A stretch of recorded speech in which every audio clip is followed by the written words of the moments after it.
ऐसे पेरेंट्स यहाँ पे हैं जो अलग अलग शहरों से आए हैं, जिन्होंने अपने बच्चे को ठीक किया है और वो मैसेज आपको देना चाहते हैं इस उम्मीद से कि ये जो देख रहे हैं जो लोग, अगर ऐसे पेरेंट्स भी देख रहे हैं या आप किसी पेरेंट को जानते हैं जिनके बच्चे को ऑटिज्म या ADHD है, तो ये वाला संदेश इन पेरेंट्स का जो आपके सामने आएंगे अभी, ज़रूर उन तक पहुँचाइए।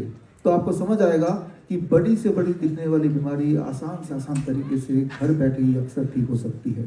ऐसी बीमारी जिसे बोल दिया गया है वो कभी, यहाँ पे आप इस अभी ऑडियंस में हमारे पास ऐसे बच्चे और पेरेंट्स बैठे हुए हैं, अभी मैं मिलाता हूँ। और हमारा जो जनवरी महीने का जो बैच है, जनवरी 2026 का जो बैच, हम एक बैच में 250 ऐसे बच्चों को शामिल करते हैं जो ऑनलाइन हमारे साथ जुड़ते हैं 1 महीने के लिए, और फिर उनको हम जो जो बताते जाते हैं वो अपने घर पे करते हैं। ये पूरी तरह फ्री है और ये हर महीने हर हफ्ते एक नया नया बैच बनता जाता है। और जब उनका हमने ऑब्जर्वेशन स्टडी किया, पहले तो हमने उनको पेरेंट्स को बोला कि ऑब्जर्वेशन स्टडी करने वाले हैं। सारे पेरेंट्स ऑब्जर्वेशन स्टडी के लिए मानते नहीं हैं, क्योंकि वो चाहते नहीं कि उनके बच्चे अगर ठीक हो ही गए तो दुनिया को ये पता चले कि कभी हमारे बच्चे ठीक नहीं भी थे। हम के साथ सुबह सुबह खेलते हैं, ग्राउंडिंग करते हैं, नीम लेते हैं, प्रोबायोटिक्स लेते हैं, प्रोबायोटिक ड्रिंक लेते हैं घर पे बना के, दुकान वाला नहीं, DIP डाइट पे रहते हैं। और जब ये सारा कुछ करते हैं तो 0 वोल्ट थेरेपी मतलब ग्राउंडिंग। बच्चे तो वेलकम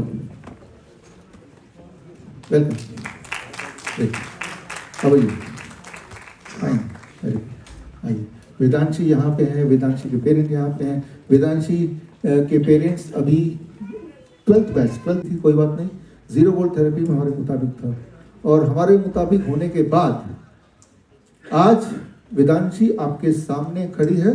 और वेदांशी के लिए पहले तो डॉक्टर नमिता गुप्ता जो कि मेंटर हैं इन बच्चों के, मैं इन बच्चों से आज पहली बार मिल रहा हूँ, पहली बार ही बात कर रहा हूँ, लेकिन जो लगातार जुड़ी हुई है इनको मोटिवेट करने के लिए, तो वो डॉक्टर नमिता आपके सामने हैं।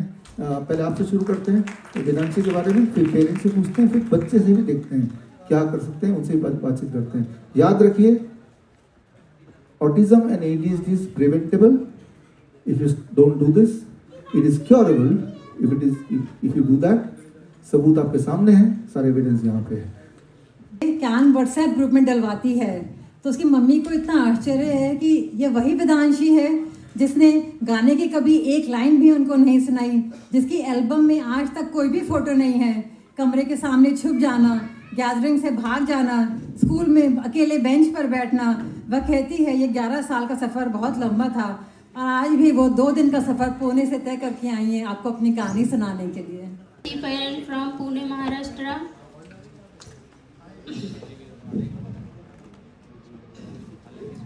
वेदांशी की जर्नी बहुत लंबी थी, 11 साल की थी जब, अब हो चुकी है। वेदांशी 1 साल से बिल्कुल अच्छी थी। जैसे पहला बर्थडे हुआ उसके 3 दिन बाद वो एडमिट की गई, और उसके बाद में फिजिकल इश्यूज क्या है आज तक हम लोगों ने प्रोटोकॉल के पहले कभी समझ ही नहीं पाया, लेकिन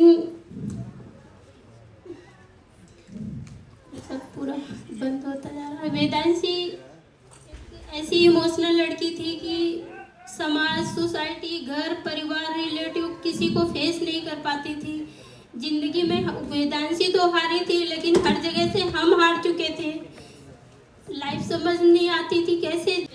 वेदांशी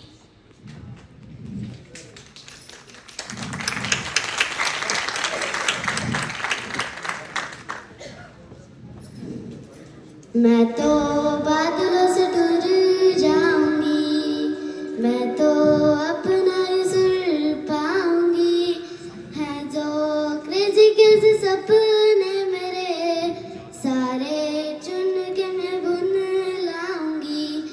मैं माना इस दुनिया की हुई नहीं, मैं अपनी दुनिया बनाऊंगी कि एक जिंदगी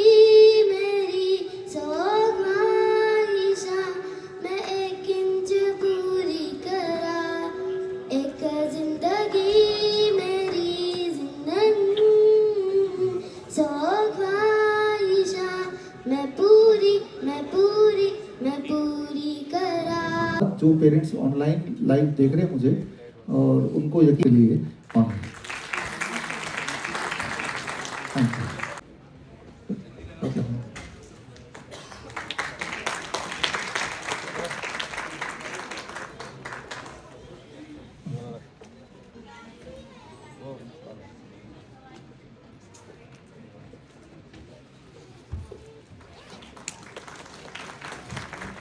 फिर आपको अभी स्टेज पे रहना है, एक बुक रिलीज है। अभी जो आपने बच्चे को देखा ये ADHD की पेशेंट थी मतलब जब तक हमसे नहीं जुड़ी थी, अब ये पूरी तरह से लाइफ है। दीप्ति, मिस शालिनी,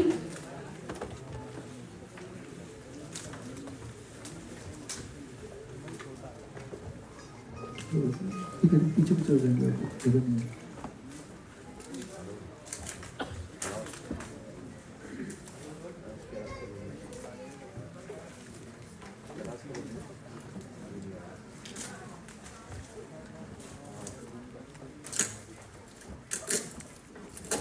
हो गया?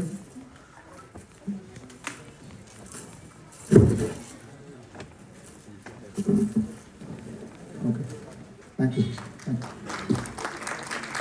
लोकार्पण के अवसर पर हमारे भाई मित्र और प्रेरक डॉक्टर BR चौधरी जी, आचार्य मनीष जी, जिनको सदैव सुनता रहा हूँ, देखता रहा हूँ। कहा जाता है कबीरा संगत साधु की जो गंदी। डॉक्टर BR चौधरी जी से हमेशा सुभाषित होते रहा हूँ। शायद आपको आश्चर्य होगा, डॉक्टर BR चौधरी जी के संपर्क में और आचार्य मनीष के सानिध्य में मैं भी बहुत कुछ सीख गया हूँ। और जिस तरह से बताते रहे हैं, कहा जाता है मुंशी प्रेमचंद की कहानियाँ बड़ी रोचक होती हैं। तो मुंशी प्रेमचंद की कहानियाँ इसलिए रोचक होती हैं क्योंकि मुंशी प्रेमचंद ने जिया है उसको। फिर understanding issue, logical reasoning issue, ये सब चीज़ थे, मतलब चल रहे थे। फिर मेरी वाइफ प्रभा ये काफ़ी चिंतित रहती थी, एज यूजुअल चिंतित, और ये हमेशा सर्च करते रहती थी मतलब क्या है इसके बारे में। मतलब इन्होंने मेरे से कई गुना ज़्यादा इन्होंने इसके बारे में सर्च किया होगा। आइदर वो गूगल हो या मीडिया हो, कहीं से भी कोई जानकारी मिलती थी तो उसको फिर उसके इंफॉर्मेशन गैदर करती थी। लेकिन 4 साल से अभी वो 13 इयर्स का है, तब से उसे सुन के 4 साल से 13 साल की जर्नी बस डर के जी रही थी। कब कंप्लेन आती थी कि किधर से कंप्लेन करेंगे इसके बारे में। स्कूल से भी फ़ोन आता था टीचर्स का कि आज प्रशित ने ऐसा किया, आज प्रशित ने ऐसा किया। तो बाकी चीज़ें तो भूल गई थी, बस वह डरती रहती थी कि कब किधर से कौन कंप्लेन करेगा इसके बारे में, क्योंकि इसके टीजिंग बिहेवियर बहुत ज़्यादा था और वो किसी की सुनता नहीं था और इरिटेटिंग बहुत होता था। कहीं भी अगर फैमिली के साथ घूमने जा रहे हो तो अपना मूड ख़राब हो जाना था। कि बाद अंडरस्टैंडिंग थी तो वो भी मुझे पूरा विश्वास है कि वो धीरे आएगी ही आएगी, क्योंकि अब ये हमारी बातें सुनता है, सब कुछ ऑब्जर्व करने लगा है अभी। तो इसके लिए भी मैं पूरी तरह से श्योर हूँ 100% कि वो भी जल्दी आएगी। Thank you. किस करने वालों की कभी हार नहीं होती। अभी प्रशित आपके सामने एक राम स्तुति गाएगा और एक गाना गाएगा। Prashit. Good morning doctor Vyasi sir and Namita ma'am. मैं राम स्तुति सुनाऊंगा। श्री रामचंद्र कृपानु भज मन हरण भव भयो दारुण नव कंज लोचन कंज मुख कंज पद कंजारुणम कंदवो अगणित अमित छवि नवनीन नीरद सुंदरम पदपीत मानव तरित रुचि सुचि नौमी जनक सुता चारों एक दिन। ओहो मन में है विश्वास, पूरा है विश्वास, होगी शांति चारों ओर एक दिन। हम चलेंगे साथ साथ, दोनों हाथों में हाथ, हम चलेंगे साथ साथ एक दिन। ओहो मन में है विश्वास, पूरा है विश्वास, हम चलेंगे साथ साथ एक दिन नई। आपको इसका एक चिन्ह देना चाहते हैं।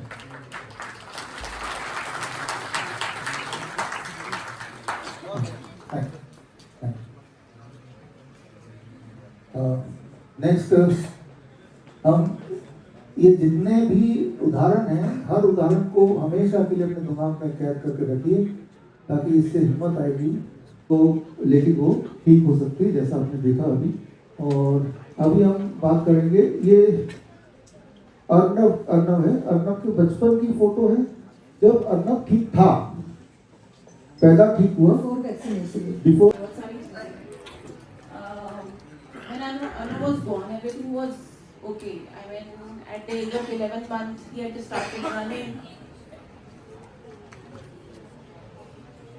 And 2 साल तक when he was being questioned, तो वो आंसर करता था. But at the age of 2.5 to 3, मैंने रियलाइज किया कि थोड़ा सा शांत हो गया था. एकदम ऑल ऑफ सडन मुझे समझ में नहीं आ रहा था कि क्या हो रहा है. तो हमने एक डॉक्टर से कंसल्ट किया. He's a God gifted child.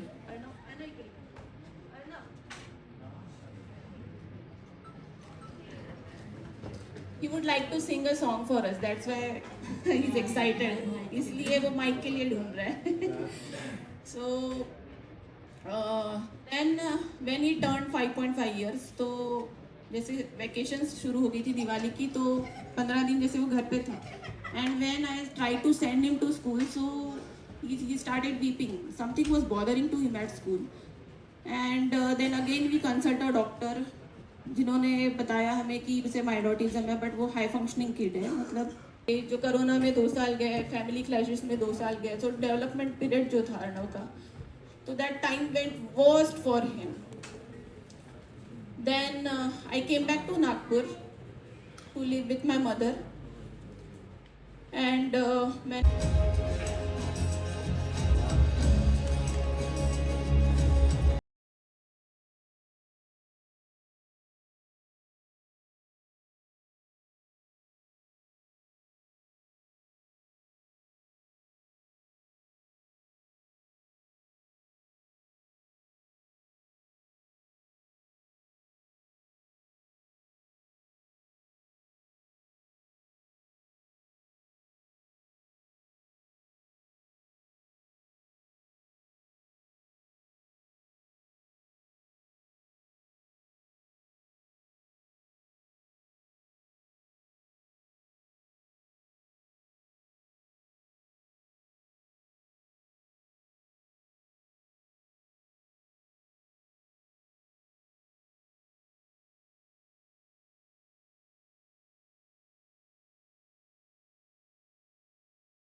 Kind, she was very helpful. उन्होंने हमें एक पैटर्न बता दिया जिस पैटर्न पे ये थेरेपीज चलती हैं, that it's just mentally engage रखना एंड फिजिकली इनको एक्टिव करना, so that they relax and then they start paying attention. So it was like managing the treatments basically. तो मैंने वही किया इनके साथ. फिर थेरेपीज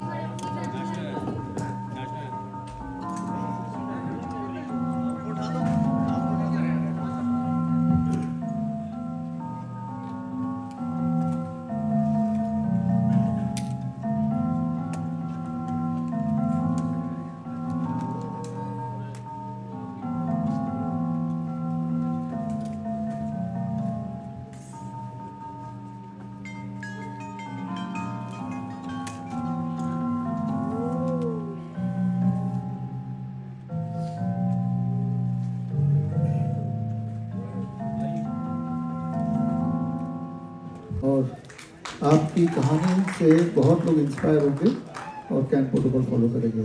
थैंक्स फॉर कमिंग.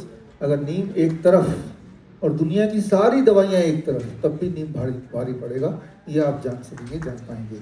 तो खैर यहाँ पे जो मुख्य बात है, जहाँ तक नीम के कई सारे प्रयोग हैं, लेकिन बच्चों ने जो मेजरली नीम को यूज़ किया वो खाने से यूज़ किया या लगाया.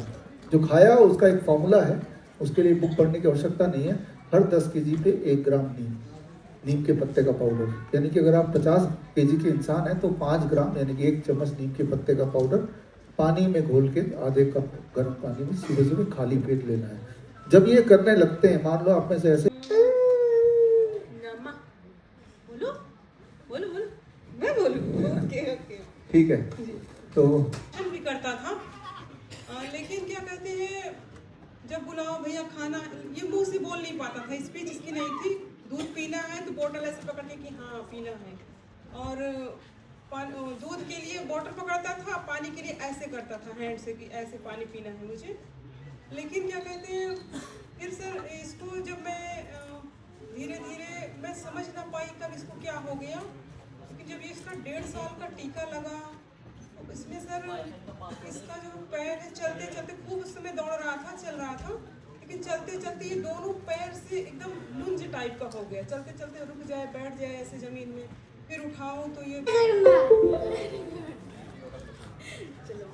तो सबसे पहले ये बोलूँगी कि बहुत बहुत थैंक यू सर, आपके लिए ही आज हम लोग इतना हैप्पी दिख रहे हैं आपको क्योंकि इसका स्पीच बिल्कुल नहीं था, इसको ADHD था, और स्पीच तो बिल्कुल नहीं था, सिर्फ मम्मी पापा और जो सिखाया गया था कि खाना को कैसे मांगना है, कि पानी, बस वही।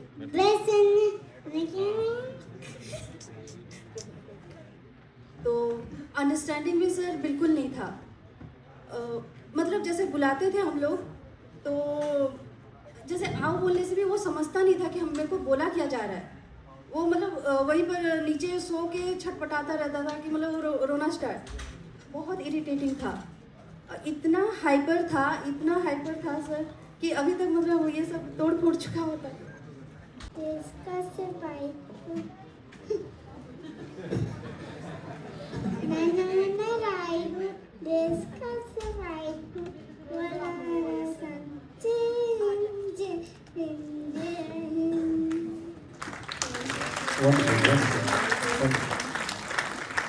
रास्ते में चलूंगा ना डर डर के, चाहे मुझे जीना पड़े मर मर के, मंजिल तय करूंगा कदम, आगे ही आगे बढ़ाएंगे कदम, धन्यवाद हम देश का सेवाई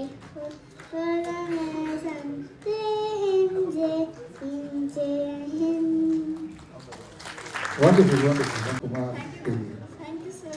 थैंक यू वंडरफुल। सर और एक बात बोलूँगी। हाँ प्लीज। सारे पेरेंट्स जो मुझे सुन रहे हैं, जो कि मुझे मतलब वीडियो कुछ भी मेरा शेयर किया हुआ देखते हैं कि कुछ भी मेरे से कांटेक्ट करना चाहते हैं, तो उनको एक बात बोलूँगी, एक आग होना चाहिए, शिद्दत होना चाहिए, जोश होना चाहिए बच्चे को ठीक करने के लिए। वो आग नहीं होगा ना तो प्रोटोकॉल भी काम नहीं करेगा, वो आग वो हिम्मत से करना पड़ेगा, सबको यही बोलूँगी। लगा कि हम लोग अर्ली पेरेंट हैं तो शायद में भी कुछ फॉल्ट रही होगी हम लोग की,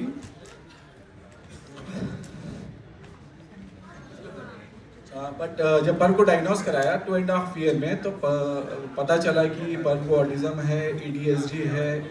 हम लोग के लिए बिल्कुल नया था, कुछ ऐसा नहीं था कि हम लोग को जानकारी बहुत ज़्यादा हो इसके बारे में, बट धीरे धीरे हम लोगों ने सर्च किया, काफ़ी कुछ जो है थेरेपीज़ कराई। मेरा होम टाउन है, मैं वहाँ से शिफ्ट हुआ दूसरे सिटी में जहाँ पे रिसोर्सेज हों, तो हम लोग वहाँ पे आए। मैं डेली अप डाउन करता हूँ अभी भी जॉब में अपने, 150 किलोमीटर्स का मेरा पर डे रन है जॉब को लेके।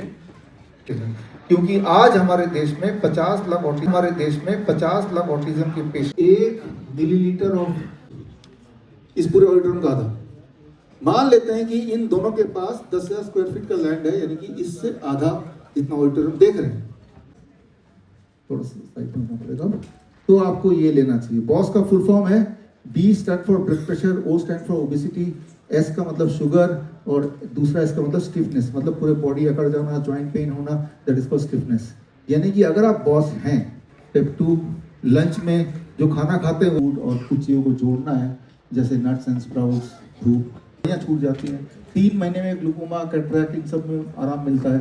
6 महीने से एक हेल्दी आदमी जितना एक मिलेंगे आप, तो तो किराने स्टोर में केमिकल वाले सामान से कंपेयर करेंगे तो उससे कम ही निकलेगा, ज़्यादा नहीं निकलेगा। यानी कि नेचुरल खाना पॉसिबल है। कैसे पता चलेगा ये नेचुरल? पहली बात तो मुझे पता है कि जो हमारे फॉलो इसको ठीक है, इसमें यहाँ पे QR कोड यहाँ पे दिया है, और जो हमारे पत्रकार भाई हैं आज जो आए हुए हैं, आपका गिफ्ट पूछूंगा आपसे कुछ फर्क पड़ा कि नहीं, और इम्पोर्टेंट क्या है कि अगर कुछ फर्क पड़ेगा और अगर कुछ फर्क नहीं पड़ा तब भी आप लोगों को बता देंगे, है ना। तो इसीलिए अभिनव जी ने बड़ा ही केयरफुली इसको तैयार किया है, बिकॉज हमें पूरा यकीन है, हमने देखा है कि फर्क पड़ेगा। जाने से पहले यहाँ जो खाना मिलेगा वो तो इस हॉल